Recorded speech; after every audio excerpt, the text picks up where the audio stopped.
Hi guys, such an interesting video on Wild Rifts. They're back with the best bans for patch 2.5.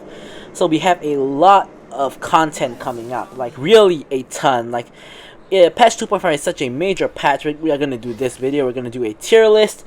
We have some other things coming up, like the dragon discussion video that I've been talking about, a Veigar video, which is probably going to be the next video after this one, the Veigar one, and probably another addition to the Wild Rift Fundamentals series, which is to help new players, of course. So, without further ado, let's get into this video. And now, honestly, there is a ton of heroes to ban. Like, as I was shortlisting heroes to ban, honestly, I found that you could really make a list of like 20 heroes, and to prevent having like an honorable mentions that is as big as the actual list, I decided to only discuss the top 10 bans without any honorable mentions or whatnot, because really, if you really think about it, any hero in the game is worth banning. Like, sometimes you just hate that one particular hero that you have to ban. Like, let's say if you're playing top, you might just want to ban Teemo, but Teemo probably isn't even in the top 20.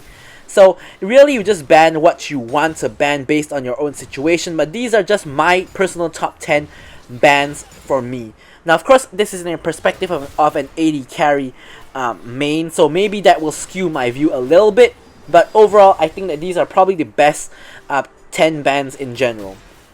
So, we're gonna start off at number 10, and at number 10, I actually had a very hard time deciding whether to put Katarina or Irelia in this position, but eventually I decided on Katarina. Now, both of these champions have the same sort of issue, which is that if you fight a very, very good one, they really can take over the game very easily. Like, normally you find them both being played in mid, and even if they don't have a very good lane matchup, all they have to do is roam bot or roam top and get a kill and start the snowball, particularly for Katarina. Now, eventually I decided to put Katarina there because honestly, between the two of them, I'm a little bit more scared of Katarina than Irelia. I feel that Katarina can carry harder and she can 1v9 harder between the two of them, but both of them are really scary. But I have Katarina in the 10th place because we all know when she starts the snowball, she just destroys your team. And like as an AD carry myself, like one combo just destroys me. Like one, she E's onto me, Q spin, W spin, and I'm dead.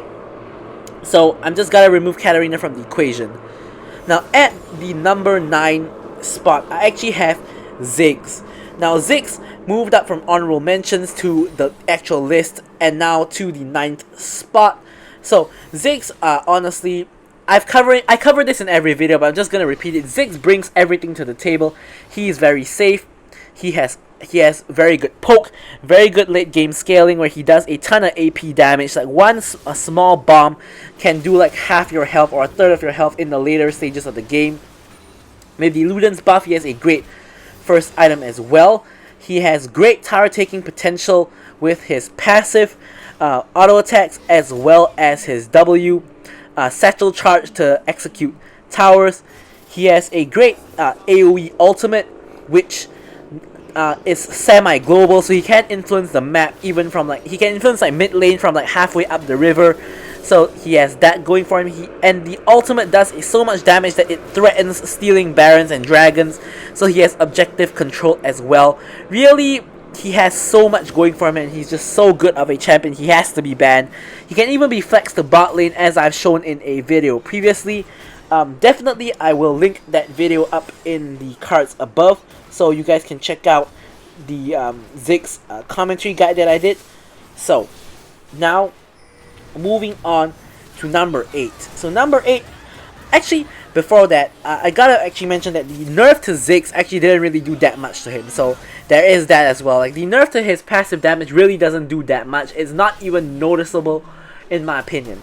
Now number 8 is Nunu. Now Nunu also got nerfed, but in my opinion, the nerf didn't really hurt him all that much, in my opinion.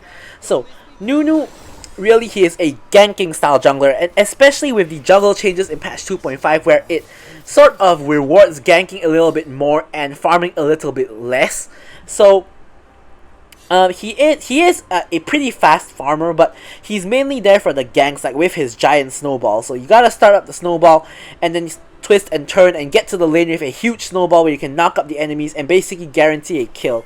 Now it's really hard to escape from Nunu with his snowball. Even for mobile characters, like let's say if you're like an Ezreal or a Riven, like even if you are those characters, it is still really hard to escape from his snowball.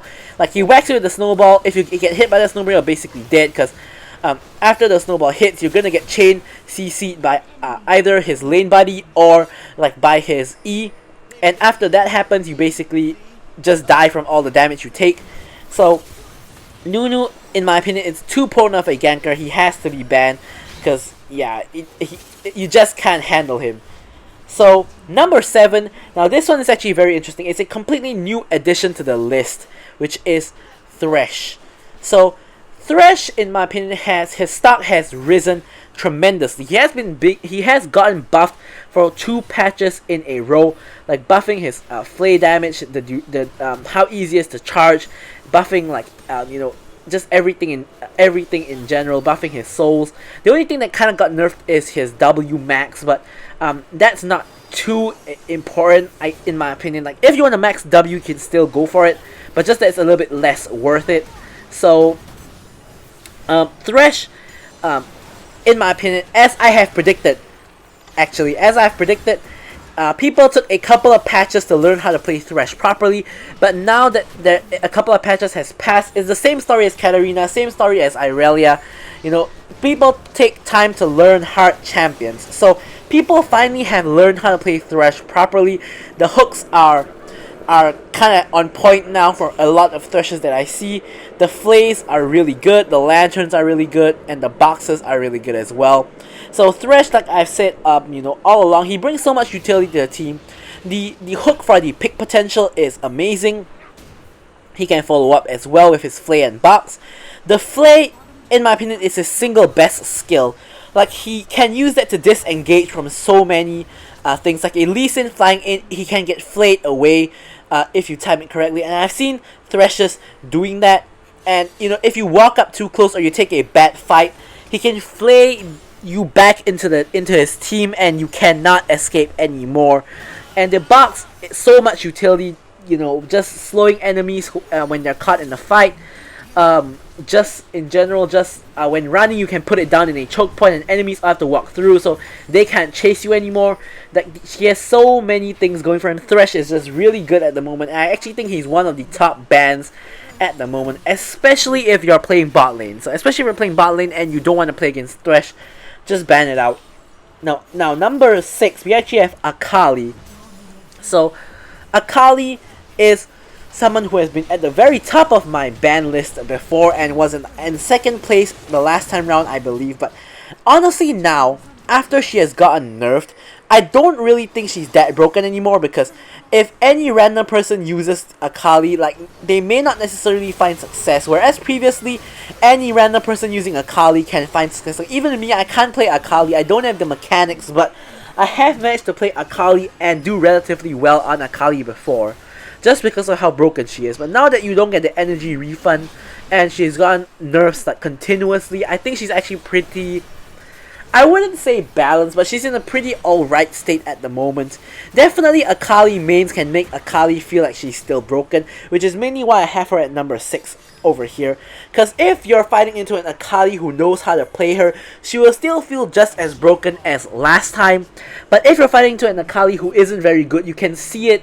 Like I've seen many Akalis who pick Akali in rank and start feeding, but I've seen many Akalis that are like 10 and 0 and they just cannot die. So Akali is a very good ban in my opinion, because sometimes you just run into those Akalis that have like a couple of 100 games on Akali and really you can do nothing against them. A good Akali, very little counterplay against the good Akali. The few counterplays you can do is like Twisted Fate ulting, removing her stealth from her W, which can make a huge difference. But really, other than that, there's very little counterplay against Akali. So in my opinion, just ban her. Now at number 4, we have Lee Sin. Lee Sin has caught a nerf on his W, now spreading over 2 attacks instead of 1, which reduces his burst damage, but still, other than that, he's unaffected. So good Lee Sin players can still do whatever they have been doing, which is strong ganks. His Q damage hasn't been affected, his ult damage hasn't been affected, he can still insect people if you got the skills to do so. So really, Lee Sin, still very good of a pick for people who can play him. So in my opinion, because he's such a good pick, he is such a good ban as well. So Lee Sin probably still needs to get banned. I say probably, but I mean like really, because he is in my top 4 bans. So for me personally, I'm definitely going to be banning Lee Sin very often. So yeah, now at the number 3 spot, we actually have Veigar, who is the new champion.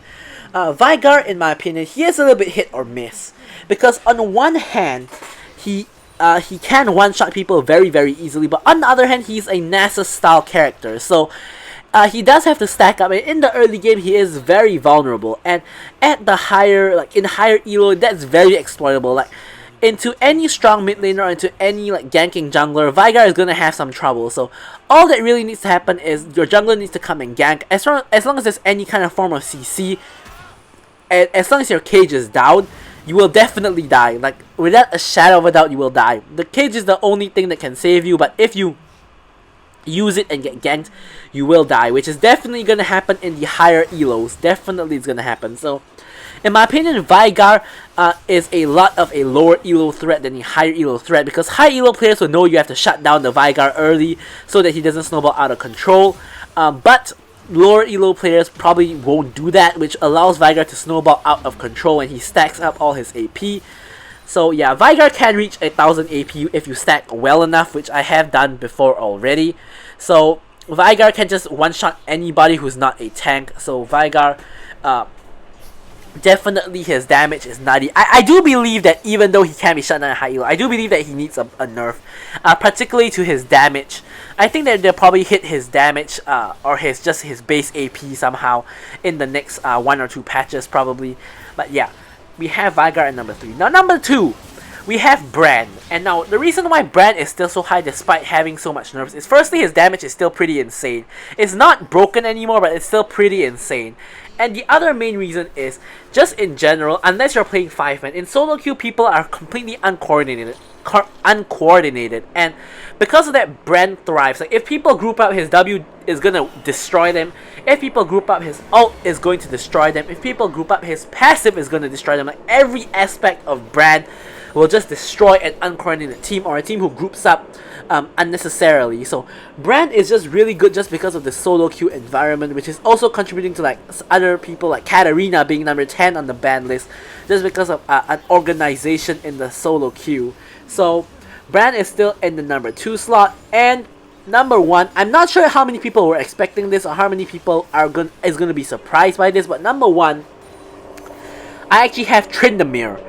Now Tryndamere can be played in 3 roles: top, jungle, and mid. Mid Tryndamere hasn't caught on yet in Wild Rift, but I do believe it will catch on sooner or later. Like in League PC, it is already the meta, and Tryndamere top and Tryndamere jungle is already present in Wild Rift, especially Tryndamere jungle. But Tryndamere top is very, very good as well in my opinion. He's just as good as Tryndamere jungle. So the main thing about Tryndamere is how 2 particular buffs made him really broken. Now, firstly is the buff to his passive, where he gets a lot more crit from his passive compared to previously, so you don't even have to go for as much crit in your item build anymore. And number 2 is the on-hit attack speed you get when you hit an enemy champion. Like at level 1, you already get 50% attack speed just by attacking an enemy champion. That's completely broken. Allows you to stack up your passive a lot more easily, allows you to just do a lot more damage in general. So now I think Tryndamere is really broken. I personally ban Tryndamere every single match myself if I am banning and if no one else has banned Tryndamere. If not, I go down the list and of course ban Brand, Veigar, and Lee Sin.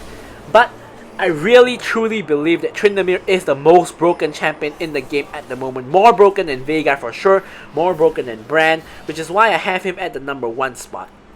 Now the only argument I could possibly hear that for him not being number 1 is how not a lot of people have caught onto it yet, but trust me, in a week or 2 people is going to catch on. Tryndamere is going to be in every match, going to have 100% presence like Veigar, like Brand, you know, going to be picked or banned every single match. I'm very, very sure of it. It's going to happen, trust me. So anyways, with that out of the way, we've covered the top 10 bans for patch 2.5. So thank you guys for watching the video, and can look forward to all my future videos. So thank you for watching, and goodbye.